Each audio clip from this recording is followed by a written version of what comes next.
बिस्मिल्लाहिर्रहमानिर्रहीम। अस्सलाम वालेकुम। Hello everyone, I hope you all are doing well. आज का जो हमारा टॉपिक है that's from applied linguistics, stages of error analysis. Error analysis पे मैंने ऑलरेडी 3-4 वीडियोस बनाई हैं कि एरर एनालिसिस है क्या, एरर एनालिसिस के हमारे पास कौन कौन से टाइप्स हैं, इंटरलिंगुअल एरर क्या है, intralingual error, difference between mistakes and error. तो इन पे ऑलरेडी वीडियोस बनी हैं, उन तमाम वीडियोस का लिंक आपको डिस्क्रिप्शन में मिल जाएगा, उसको ज़रूर देख लीजिएगा। लेकिन अगर हम एरर की बात करें तो इसमें जो है रूल्स ऑफ ग्रामर को फॉलो नहीं किया जाता। कोई भी लर्नर इसमें हमारे पास पास्ट का एक्सपीरियंस मौजूद होता है, इसे हम खुद करेक्ट नहीं कर पाते। एरर्स जो होते हैं इसे हम खुद करेक्ट नहीं कर पाते। फॉर एग्ज़ाम्पल, अगर हमने ये सीखा हो कि हेल्प की सेकंड फॉर्म जो है हेल्प्ड है, तो ईडी का इजाफा होता है, तो हम ये रूल सब पे अप्लाई करते हैं। अगर हमारे सामने गो वर्ड आएगा तो हम गॉड लिखेंगे, मींस GOED। मतलब हम ये नहीं लिखेंगे वेंट। अब गो का सेकंड फॉर्म तो वेंट है, लेकिन हम गॉड लिखेंगे क्योंकि इसमें हमारा पास्ट का एक्सपीरियंस शामिल होता है। और एरर हम खुद करेक्ट नहीं कर पाते, मिस्टेक्स जो होते हैं वो हम खुद करेक्ट कर पाते हैं। सो आज की जो वीडियो है that's about stages of error analysis in applied linguistics. So बढ़ते हैं अपने टॉपिक की तरफ। सबसे पहले हम देखते हैं कि हमारे पास कितने स्टेजेस हैं एरर एनालिसिस के। एरर एनालिसिस के हमारे पास 6 स्टेजेस होते हैं।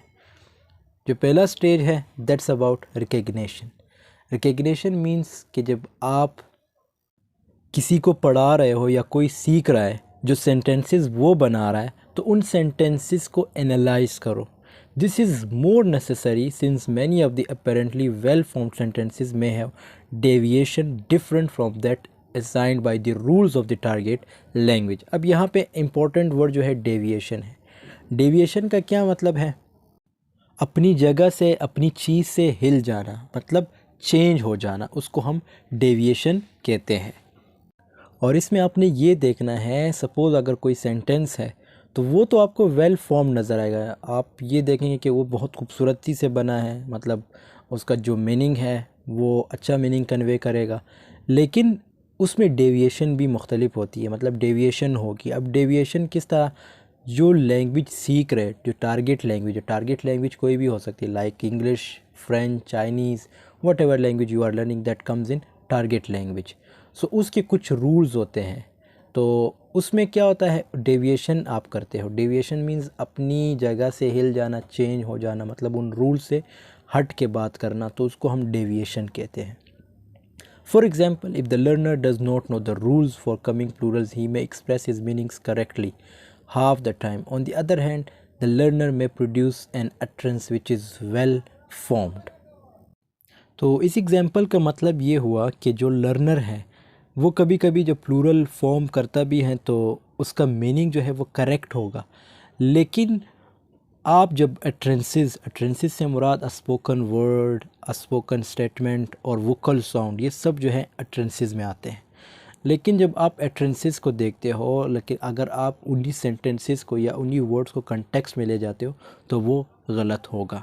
मीन्स आपने रिकग्निशन जब उसकी करते हो। अब यहाँ पे हमारे पास एक और एग्जांपल है। Suppose, almost as a native speaker would produce on an appropriate occasion but when taken in context is not logically interpretive at all। जो इवन जो नेटिव स्पीकर्स होते हैं वो कुछ ऐसे अल्फाज बोलते हैं, कुछ ऐसे सेंटेंसेस बोलते हैं, कुछ ऐसे स्टेटमेंट्स बोलते हैं जो मतलब तकरीबन सही तो होते हैं, लेकिन जब आप उसको कंटेक्स्ट में ले जाते हो, मींस कंटेक्स्ट से मुराद जब आप उसकी ये देखते हो कि यार ये किस तरह इसने सेंटेंस बनाया, इसके क्या रूल्स एंड रेगुलेशन, जब आप उसकी देखते हो, सब कुछ देखते हो, तो वो कभी कभार जो है इंटरप्रेटिव के काबिल नहीं रहता। मींस आप उसको जो है इंटरप्रेट नहीं कर सकते, that will be wrong. Such an utterances is clearly erroneous। erroneous का मतलब है बेकायदा, मीन्स कंटेनिंग और करेक्टराइज्ड बाय एरर्स, जिसमें एरर्स होते हैं। तो उस तरह सेंटेंसेस में एरर्स होते हैं। Like example, what did the writer mean to say he left at reached his destiny at 12। अब ये सेंटेंस है, ये सेंटेंस आपको देखने में तो मीन्स परफेक्ट लगेगा, एक अच्छे मीनिंग कन्वे करेगा, लेकिन जब आप इसको जो है कंटेक्स्ट में ले जाते हो तो ये जो है फिर इसमें एरेनियस होंगे, मींस बाकायदगी, लाइक इसमें जो है एरर्स होंगे इस तरह सेंटेंसेस में। तो इसी तरह जो नेटिव स्पीकर्स है वो भी आपको लगते होंगे कि यार ये सही बोल रहे हैं, लेकिन उनके जब आप उन्हीं का स्टेटमेंट, उन्हीं के सेंटेंसेस को जब आप कंटेक्स्ट में ले जाते हो तो उसमें जो है बहुत से एरर्स आपको देखने को मिलेंगे। तो ये रिकग्निशन में आती है। दूसरा पॉइंट, दूसरा स्टेज हमारे पास है interpretation. In this stage and the errors are interpreted according to the grammatical and situational context of the utterance. इसमें ये होता है कि जो सेंटेंस कोई भी कन्वे करता है या कोई भी बोलता है तो उसको हम इंटरप्रेट करते हैं। वो जो है उसमें हम ग्रामेटिकल मींस जो ग्रामर के रूल्स होते हैं वो देखते हैं, फिर हम सिचुएशनल, किस सिचुएशन में वो बंदा बात कर रहा है ये कंटेक्स्ट देखते हैं। अब यहाँ पे आगे हम इसकी एग्जांपल देंगे ताकि आपको ईजिली समझ आ जाए। देयर आर सम अटरेंसेस या sentences which are obviously ill formed. Ill formed से क्या मुराद है? Badly formed means ungrammatical. Simple आप कह सकते हैं इल फॉर्म्ड को अनग्रामेटिकल। इल फॉर्म्ड का अपोजिट क्या होगा? Well formed. They deviate from obvious grammatical lexical rules of language. क्योंकि वो डेविएट करते हैं, मतलब जब कोई आपके सामने कोई सेंटेंस बोलता है तो उसमें आप देखते हो कि यार इसने तो काफ़ी मिस्टेक्स किए इस सेंटेंस में, मतलब आप उसमें लेक्सिकल रूल्स, ग्रामेटिकल्स, लैंग्वेज वगैरह ये सब कुछ आप देखते हो। अब ये जो इंटरप्रिटेशन है और रिकग्निशन है ये थोड़े बहुत मिलते जुलते हैं, लेकिन इंटरप्रिटेशन में क्या होता है कि आपको बहुत सी नॉलेज होती है, मतलब आप के सामने अगर कोई बोलता भी है तो ऑलरेडी आपके पास उस लैंग्वेज की जो है नॉलेज होती है और आपको ईज़िली पता चल जाता है कि बंदे ने जो है गलत बोला है। और जो रिकग्निशन है उसमें आप देखते हो कि यार ये सेंटेंस तो सही हो सकता है, लेकिन जब आप उसके कंटेक्स्ट में जाते हो तो उसमें एरेनियस होते हैं। मींस एरेनियस से मुराद उसमें एरर्स काफ़ी होते हैं। अब हम इंटरप्रिटेशन की एग्जांपल देखते हैं। इंटरप्रिटेशन में आपके पास नॉलेज काफ़ी होती है क्योंकि इसमें आपको पता होता है कि ग्रामेटिकल रूल्स क्या क्या होते हैं। अब यहाँ पे एक सेंटेंस है, आई नोड दिस मैन ऑलरेडी। अब ये कौन सा टेंस हुआ? ये ऑब्वियसली पास्ट इंडेफिनिट टेंस है, लेकिन पास्ट इंडेफिनिट टेंस में इसने ये सेंटेंस जो है रॉन्गली कंस्ट्रक्ट किया है। वो कैसे? क्योंकि आई नोड नहीं होता, I knowed this man already, I knew होता है, आई नोड नहीं होता। तो ये सेंटेंस जो है गलत है। लेकिन जब आप इसको, मतलब आपको पता हो कि ग्रामर के रूल्स क्या हैं तो ऑब्वियसली आप इसको ईज़िली जो है कैच कर सकते हो कि ये सेंटेंस इसने गलत बोला है। अब दूसरा सेंटेंस है, शी गो टू स्कूल। अब शी गो नहीं होता, शी गोज़ होता है, क्योंकि जब भी हम प्रेजेंट इंडेफिनिट टेंस की सिंपल फार्मूले की बात करते हैं तो उसमें हमेशा हम एस, ई एस और आई एस का इजाफा करते हैं। अब एस, ई एस और आई एस का एक अलग रूल है, वो किस किस वर्ड्स के साथ लगते हैं, लेकिन यहाँ पे मैं सिर्फ ई एस की बात करूँगा क्योंकि गो वर्ड यूज़ है। जब भी एस, ई एस और आई एस की बात हम करते हैं तो ई एस हम तब लगाते हैं जब किसी भी वर्ड में double S, S H, C H, X, O and Z comes in the end of any verb in present indefinite tense, then we change that verb into es. Like यहाँ पे सेंटेंस है she go to school, ये गलत है। आप इस तरह कहेंगे क्योंकि आखिर में ओ है, लाइक गो के आखिर में क्या है? ओ है। और मैंने बात की कुछ 6 अल्फाज हैं जैसे S S, S H, C H, X, O and Z. ये अल्फाज, ये लेटर्स जब भी किसी उसमें आएंगे, वर्ब में आएंगे प्रेजेंट इंडेफिनिट टेंस के सिंपल फार्मूले में, तो हम ई एस लगाते। तो यहाँ पे ओ आया है तो हम क्या लिखेंगे? She goes to school. तो ये सेंटेंस सही है, बाकी शी गो टू स्कूल ये गलत है। और एक और चीज़ मैंने आपको पहले भी बताई कि इसमें आपके पास ग्रामेटिकल के जो हैं नॉलेज आपके पास होनी चाहिए। जब आपके पास ग्रामेटिकल नॉलेज होगी तब आप दूसरे के सेंटेंस को जज कर सकेंगे, एनालाइज कर सकेंगे, इंटरप्रेट कर सकेंगे। On the other hand, there are some sentences which are apparently well formed but in fact they can't be interpreted normally in context, so they are erroneous। ये अगेन वही बात कर रहा है, जब आप उसको कंटेक्स्ट में ले जाते हो तो ऑब्वियसली वो सेंटेंस जो है एरर से भरा होता है, मींस उसमें एरर्स ही एरर्स होते हैं। Example, he has been working in this company for 3 years। Now अब इस सेंटेंस को देखते हैं, ये सेंटेंस तो हमें सही लग रहा है, लेकिन यहाँ पे एक्सप्लेनेशन क्या दी गई है? This sentence seems to be all right. Obviously आपको भी सही लगा होगा कि यार ये सेंटेंस तो बिल्कुल सही बना है, but if we look at its linguistic context, लेकिन अगर हम इसकी लैंग्विस्टिक कॉन्टेक्स्ट की देखें so it becomes clear that this sentence is not correct. ये सेंटेंस करेक्ट नहीं है। Like, my sister is a legal adviser, he has been working in this company for 3 years। ना। So the sentence need to be interpreted not only on the basis of rules of language but also according to the context in which they occur. तो इसमें आपने rules की तो आप बात करते ही रहते हो, लेकिन आपने कंटेक्स्ट को भी देखना होता है। तो यहाँ पे ये सेंटेंस फिर आप सही कंस्ट्रक्ट हो गया। Like my sister is a legal adviser, he has या she has been working in this company for 3 years. If a sentence can be interpreted normally, it is all right, and if not, it is not a correct sentence. But ये चीज़ आप लोगों ने remember करनी है कि grammatical और recognition में, sorry, ये इंटरप्रिटेशन और रिकग्निशन में फ़र्क यही है कि इंटरप्रिटेशन में आपके पास ग्रामेटिकल की नॉलेज होनी चाहिए, और जो रिकग्निशन है उसमें ऑब्वियसली आपके पास तो नॉलेज होती है, लेकिन आपको ये लगता है एक स्टेज पे कि यार ये सेंटेंस इसने सही कंस्ट्रक्ट किया है, लेकिन जब आप उसके कंटेक्स्ट में जाते हैं तो उसमें एरर्स ही एरर्स होते हैं। इसी तरह इंटरप्रिटेशन में भी जब आप डायरेक्ट एनालाइज कर सकते हो। अब यहाँ पे जो 2 सेंटेंसेस है, ये I knowed this man already she go to school, ये अगर आपको ग्रामर के रूल्स पता हो तो आप ईज़िली जज कर सकते हो, ईज़िली एनालाइज कर सकते हो यार ये सेंटेंस इसने गलत बोला है। थर्ड स्टेज हमारे पास रिकंस्ट्रक्शन है। The third stage in error analysis tries to sort out what a learner intends to say in a particular utterance और what he should have said. अब यहाँ पे पर्टिकुलर एट्रेंस की बात करते हैं। एट्रेंस से मुराद, जैसे मैंने ऑलरेडी बताया कि स्पोकन वर्ड स्टेटमेंट या वोकल साउंड को कहते हैं, उसको हम एट्रेंस कहते हैं। तो उसमें वो क्या, वो पर्टिकुलर एट्रेंस में वो जो लर्नर है वो क्या कहना चाह रहे, उसके मीनिंग क्या हो सकते हैं, और what he should have said.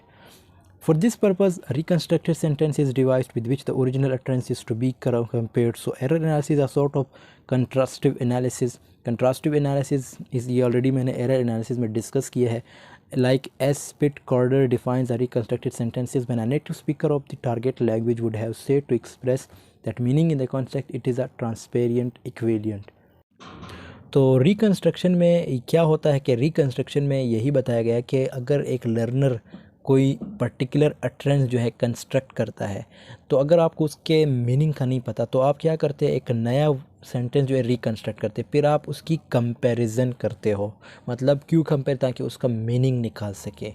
सो इसी तरह फिर जैसे Corder defines the reconstructed sentences कि जो नेटिव स्पीकर्स होते हैं टारगेट लैंग्वेज के would have said to express that meaning in the context. मतलब वो जो मीनिंग बोलते हैं वो कॉन्टेक्स्ट में भी बोल सकते हैं। It is a translation equivalent. ऐसे ये इतना इम्पॉर्टेंट नहीं है, यहाँ पे जो इम्पॉर्टेंट चीज़ है वो ये है, ये चीज़ें आप लोगों ने याद रखनी है, क्योंकि ये ऑब्वियसली जो नेटिव स्पीकर्स है उनकी लैंग्वेज की बात हो रही है यहाँ पे। और अगर कॉन्टेक्स्ट की बात करें तो कॉन्टेक्स्ट से क्या मुराद है? Context means the circumstances that form the setting for an event, like statement, idea in terms of which it can be fully understood. जिस मतलब कोई चीज़ है जिसको आप मुकम्मल तौर पे समझ सको, so that comes in context. Like clarity of meaning that comes in context. और अब यहाँ पे जब हमने बात की कि जैसे रिकन्स्ट्रक्शन में हम दूसरे सेंटेंस को रिकन्स्ट्रक्ट करते हैं ताकि जो लर्नर का जो इंटेंडेड मीनिंग है वो निकाल सके। अब वो हम मदर टंग में भी जो है एक सेंटेंस कंस्ट्रक्ट कर सकते हैं, उसके फॉर्म को फिर देखते हैं, मतलब जो लर्नर ने बनाया है उसके फॉर्म को, कंटेक्स्ट को देखते हैं, फिर अगेन मदर टंग की बात की गई है। We can trace the learner's intended meaning by asking him his mother tongue and then translating into the target language. Such a reconstruction is authoritative reconstruction since it raises no dispute. We can trace the intended meaning through recourse to the mother tongue even if the learner is not available at hand to tell us what did he intended to convey. This we can do by our own knowledge of the learner's mother tongue. For example, if a Pakistani learner writes a sentence, तो यहाँ पे अब reconstruction की जब भी हम बात करते हैं तो इसमें ऑब्वियसली हम सेंटेंसेस की रिकन्स्ट्रक्शन की बात करते हैं। जब लर्नर कुछ ऐसा बोल लेता है तो हम क्या करते हैं कि हम उसी लर्नर से उसके मदर टंग के बारे में, मतलब वो चीज़ जो इसने बोली है, क्या हम यही कहते हैं कि आप इसको अपनी मदर टंग, मतलब जो आपकी मादरी ज़बान उस लैंग्वेज में बोले, तब हम उसी चीज़ को जो है टारगेट लैंग्वेज में ट्रांसलेट करते हैं। मीन्स लाइक कंपैरिजन हम कर लेते हैं, एक किस्म का कंपैरिजन हो गया ना, ताकि हम इंटेंडेड मीनिंग निकाल सके। फर्स्ट मतलब उसके लिए हम आसानी बना रहे हैं कि आप इस चीज़ को जो है अपनी मदर टंग में एक्सप्रेस करो और उसी चीज़ को फिर हम ट्रांसलेट करते हैं। अब यहाँ पे एक एग्जांपल भी दी गई है, like tablets were walking in the president. अब यहाँ पे tablets were, what do you mean by tablets? So now construction of this sentences can not be based upon form of context. Obviously ये context से हट के, since it's form is correct, लेकिन इसका जो फॉर्म है वो करेक्ट है। फॉर्म से क्या मुराद है? अब फॉर्म से मुराद लाइक सब्जेक्ट है वर्ब है, हेल्पिंग वर्ब है, ये वर्ब हुआ, फिर प्रपोजिशन है, फिर द प्रेसिडेंट मीन्स ये किस्म का वो ऑब्जेक्ट हुआ। तो यहाँ पे ये फॉर्म जो है बिल्कुल करेक्ट है, नो डाउट, क्योंकि tablet subject like helping verb ये सब कुछ जो है तरतीब में आ रहा है। एंड कंटेक्स्ट इज़ टोटली वेग, लेकिन जो कंटेक्स्ट है वो बिल्कुल वेग है। मीन्स वेग से मुराद नॉट क्लियरली अंडरस्टूड और एक्सप्रेस, जिसको क्लियरली अंडरस्टूड ना किया जा सके उसको हम वेग कहते हैं। So thus we can translate it into Urdu to get them translate the Urdu sentence into the correct English sentence. तो इन्हीं सेंटेंस को फिर हम उसी स्पीकर से, उसी लर्नर से क्या कहते हैं कि इस सेंटेंस को आप उर्दू में बोलें। अगर वो उर्दू स्पीकर है तो उर्दू में जब वो बोलता है तो उसी सेंटेंस को हम फिर करेक्ट इंग्लिश सेंटेंस में जो है ट्रांसलेट करते हैं। सो आई होप आपको अब समझ आई होगी। ये एक चीज़ आप लोगों ने याद करनी है कि इसका जो फॉर्म होता है वो हमेशा करेक्ट होता है, लेकिन कंटेक्स्ट जो है इसका टोटली वेग होता है। कि वेग क्यों होता है? अब टैबलेट्स तो obviously they can't walk in the president, how they in the president, that's totally wrong sentence. But form किस तरह से है? क्योंकि पहले सब्जेक्ट आया है, फिर हेल्पिंग वर्ब, फिर ऑब्जेक्ट प्रपोजिशन, फिर उसके बाद ऑब्जेक्ट आया है। So it means form is totally correct. Form and context. If mother tongue is of no help, we have to reconstruct a sentence on the basis of its form and linguistic and situational context according to Cordar. Again ये वही बात कर रहा है कि हमने situation को देखना होता है, like interpretation reconstructions made only on the basis of the form and context of the learner's utterances, including what was as teachers, what about him and his knowledge of the language, are plausible interpretations and reconstructions. Plausible reconstruction refers to the fact that reconstruction of the learner's utterance is appropriate in a particular context or not. तो इसमें फिर आप ये भी देखते हैं कि जो लर्नर ने सेंटेंस बनाया क्या वो एक पर्टिकुलर कंटेक्स्ट में अप्रोप्रिएट है, मींस मुनासिब है या नहीं। ऑब्वियसली अगर आप इसको एनालाइज़ करें, अगर मैं पर्सनली इसको एनालाइज़ करूँ तो ये बिल्कुल करेक्ट नहीं होता। क्यों नहीं होता? क्योंकि इसमें आप फॉर्म तो सही बना लेते हो, मीन्स उसका फॉर्म तो सही होता है, लेकिन कंटेक्स्ट में जब आप जाते हो that is totally wrong. Like ये सेंटेंस है आपके सामने, tablets are walking in the president, तो ये सेंटेंस तो बिल्कुल गलत है, लेकिन अगर फॉर्म की बात करें तो ये बिल्कुल सही है। क्लासिफिकेशन मीन्स दर्जा बंदी। Like in error analysis correction is very important, but the teacher should go searching for error that does not exist. He या she should correct all grammatical errors and those lexical forms that are obviously wrong. तो यहाँ पे teachers की बात की गई कि जो एरर्स, मतलब जो लर्नर है या जो कमिट कर रहा है, लर्नर्स जो एरर्स कमिट कर रहा है, टीचर को चाहे कि उसको देखे और उसको जो है ऑब्वियसली जो रॉन्ग है उसको सही करे। Classification of errors is important for correction because in order to make correction both the teacher and the student should be aware of the nature of the error. इसमें फिर टीचर्स की भी, जो स्टूडेंट हैं उनकी भी बात फिर अगेन आ जाती है कि इसमें दोनों को पता चल जाता है कि कहाँ कहाँ जो है एरर्स आ रहे हैं। Superficially error can be classified into the following 4 classes. अब इसके हमारे पास 4 क्लासेस है। The error of omission. Errors of omission में, ओमिशन मीन्स लाइक हटाना। Errors of omission occur when a full word और लेटर इज़ ओमिटेड, जिसमें आप एक वर्ड या फुल एक लेटर को जो है हटा देते हो, ओमिट कर देते हो। It includes both grammatical as well as lexical errors. इसमें ग्रामेटिकल और लेक्सिकल एरर्स भी हो सकते हैं। सो यहाँ पे हम डायरेक्टली इसकी एग्जांपल देखते हैं क्योंकि वीडियो फिर काफ़ी लंबी हो जाएगी। I do not rely your word, bad news spreads fast, I listen to music. अब इसमें आप क्या की मतलब इन सेंटेंसेस में जो राइटर है या जिसने लिखे हैं उसने क्या क्या ओमिट किया है, मींस क्या क्या हटाया है। सो अब आप देख सकते हैं आई do not rely your word. तो यहाँ पे इस सेंटेंस में हम कह सकते हैं कि आई do not rely on your words. On का जो है पूरा एक वर्ड इन्होंने ओमिट किया है, मींस एक प्रपोजिशन इन्होंने ओमिट की है। फिर bad news spreads fast, like हम कह सकते हैं the bad news spreads faster या फास्ट। तो आप अगेन देख सकते हैं कि इसमें आर्टिकल जो है इन्होंने ऐड नहीं किया है। इसी तरह I listen to music, I listen the music. और ये जो दूसरा सेंटेंस है like bad news spreads fast, इसमें आप ये एस भी हटा सकते हैं, जैसे like bad news spread fast. और यहाँ ये थर्ड सेंटेंस में like I listen to music, आप सिंपल कह सकते हैं आई लिसन म्यूज़िक, मैं म्यूज़िक सुनता हूँ। फिर उसके बाद एरर्स ऑफ एडिशन। एडिशन से क्या मुराद है कि इसमें हम ऐड करते हैं, लाइक डायरेक्टली हम इसकी एग्जांपल की बात करते हैं, ये आप लोग पढ़ लीजिएगा। All his sheeps are of a very good quality. Sheeps, अब यहाँ पे भी brought fruit furnitures for our house, ये शीप्स है। सो शीप्स में क्या होता है, शीप्स का प्लूरल ही शीप होता है, लेकिन यहाँ पे इन्होंने एस किया है तो हमने एडिशन किया है, तो ये गलत है, मींस एरर कर रहे हैं हम। इसी तरह भी brought furnitures for our house, furniture नहीं होता, फर्नीचर्स नहीं होता, हम सिंपल कहते हैं फर्नीचर, फर्नीचर का प्लूरल ही फर्नीचर है। इसी तरह breads and butter is what they need, bread and butter is what they need, breads नहीं होता, सिर्फ simple bread and butter is what they need, means हम एडिशन कर रहे हैं। यहाँ पे भी एस की एडिशन की है, यहाँ पे भी एस की एडिशन और यहाँ पे भी S. Did she comed, again आप देख सकते हैं कि यहाँ पे एक तो क्वेश्चन मार्क की कमी है ये, और दूसरे जो है इसने कम्ड लिखा है। जब हेल्पिंग वर्ब आता है फिर हम कम्ड नहीं लिखते, फिर हम सिंपल कम लिखते हैं। So means did she come, this sentence is right. तो इसमें अगेन इन्होंने एडिशन की है। फिर एरर्स ऑफ सब्स्टिट्यूशन। सब्स्टिट्यूशन की जब हम बात करते हैं तो इसमें क्या क्या आता है, तो इसमें ये होता है कि आप सब्स्टिट्यूट का मतलब क्या है कि एक बंदा बैठा होता है, जैसे आप फुटबॉल में भी ये वर्ड यूज़ करते हैं कि वो सब्स्टिट्यूशन में आएगा।